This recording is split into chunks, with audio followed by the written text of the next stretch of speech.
Pernah kebayang nggak sih gimana rasanya jadi orang nomor satu? Megang jabatan puncak di mana satu keputusan aja itu bisa ngaruh ke jutaan orang. Nah, kali ini kita bakal coba bedah seberapa sepi sebenarnya pekerjaan itu. Kita lihat dari kacamata seorang mantan Perdana Menteri dan apa sih artinya jadi pemimpin di zaman yang super berisik kayak sekarang. Nah, ini dia nih intinya. Langsung dari Theresa May sendiri. Sebagai pemimpin, ada hal-hal yang simply nggak bisa kamu bicarakan dengan orang lain. Jadi ada beban yang benar-benar ya cuma bisa dipikul sendiri. Ini bukan soal rahasia negara biasa loh. Ini lebih ke beratnya tanggung jawab yang rasanya mustahil buat dibagi, bahkan ke orang-orang kepercayaan sekalipun. Oke, terus tanggung jawab yang sepi ini tuh wujudnya kayak gimana sih di dunia nyata? Ini kan bukan cuma teori ya. Nah, tanggung jawab ini tuh munculnya di saat-saat paling genting, momen-momen yang akhirnya jadi penentu nasib seorang pemimpin dan negaranya. Oke, kita masuk ke bagian pertama. The Loneliest Job, atau jabatan paling sepi, subjudulnya, beban dari keputusan-keputusan yang gak terlihat. Jadi, apa sih yang dimaksud kepemimpinan soliter ini? Gampangnya gini, ini adalah kondisi di mana semua tanggung jawab akhir, kita ngomongin soal keamanan nasional, ekonomi, kesejahteraan rakyat, semuanya itu ada di pundak satu orang. Dan tekanan yang muncul dari sini, itu benar-benar unik dan jujur aja bikin terisolasi. Nah, etos kerjanya Theresa May kelihatan banget dari kutipan ini. Dia bilang, dia bukan tipe orang yang ikut-ikut klub makan malam yang isinya lobi-lobi politik. Baginya, jadi Perdana Menteri itu ya untuk kerja, untuk menunaikan tugas. Sikap yang fokus kayak gini, di satu sisi bagus, tapi di sisi lain bisa makin memperkuat rasa sendirian di posisi puncak itu. Oke, sekarang kita lihat contoh paling dramatisnya. Bagian 2, adu tatap dengan Putin. Subjudulnya, ketika keteguhan negara menjadi masalah pribadi. Kadang-kadang, semua tanggung jawab besar itu mengerucut jadi satu momen. Satu momen tunggal yang taruhannya tinggi banget. Semacam ujian akhir, di mana seorang pemimpin itu bukan cuma mewakili negara, tapi dia harus jadi wujud nyata dari kemarahan dan tekad seluruh bangsanya. Oke, kita flashback sedikit ke insiden serangan Salisbury. Ingat kan? Maret 2018, seorang mantan mata-mata Rusia sama putrinya diracun di Salisbury, Inggris. Investigasi nunjukin pelakunya adalah Novichok, racun saraf yang dikembangkan di Rusia. Parahnya lagi, seorang warga sipil Inggris akhirnya meninggal karena nggak sengaja terpapar racun itu. Pemerintah Inggris pun sampai pada kesimpulan ini adalah upaya pembunuhan yang didanai oleh negara Rusia.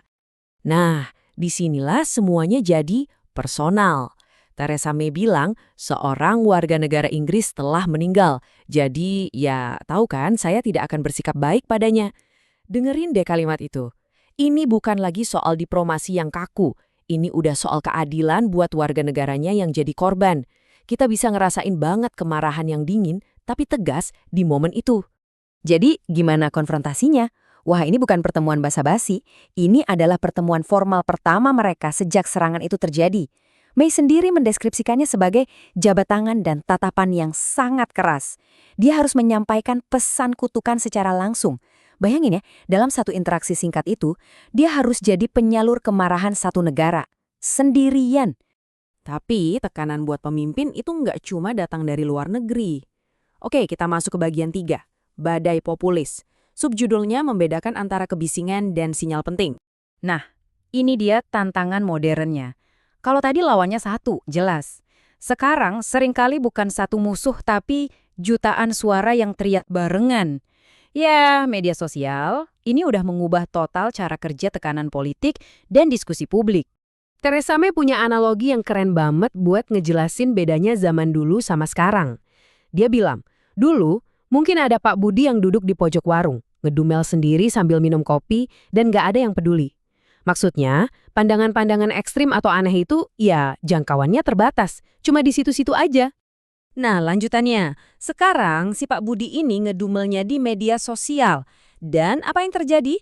Algoritma ngebus suaranya, nyambungin dia sama Pak Budi lain di seluruh dunia. Tiba-tiba, dumelan yang tadinya di pojokan itu jadi kelihatan kayak sebuah pandangan dunia yang besar dan berpengaruh. Ini dia perbedaannya yang paling jelas. Coba kita lihat. Di satu sisi, ada kepemimpinan yang penuh pertimbangan, prosesnya lambat, disengaja. Solusinya kompleks karena masalahnya juga kompleks. Dan yang paling penting, selalu mencari kompromi. Nah, di sisi lain, Ada reaksi populis, cepat, instinktif, maunya solusi yang simpel, hitam putih, menolak kompromi dan maunya tindakan instan sekarang juga. Dan ini akibatnya yang menurut saya cukup bahaya. Di dunia digital yang serba absolut ini, kata kompromi itu jadi kayak kata kotor. Padahal kan, kompromi itu alat paling penting buat mimpin masyarakat yang isinya macam-macam. Kompromi dianggap kelemahan, bukan kekuatan. Akibatnya, jalan tengah jadi makin hilang. Oke, kita sampai di bagian terakhir.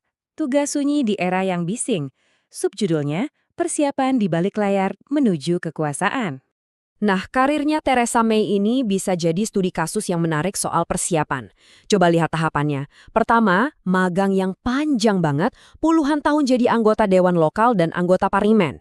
Kedua, kurva belajar yang super terjal, 6 tahun jadi Menteri Dalam Negeri, ngurusin keamanan nasional.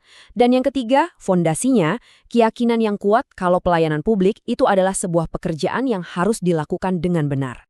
Jadi, poin utamanya di sini, etos kerja yang sunyi dan persiapan yang mendalam ini kontras banget sama tuntutan zaman sekarang yang maunya serba berisik dan reaksi instan.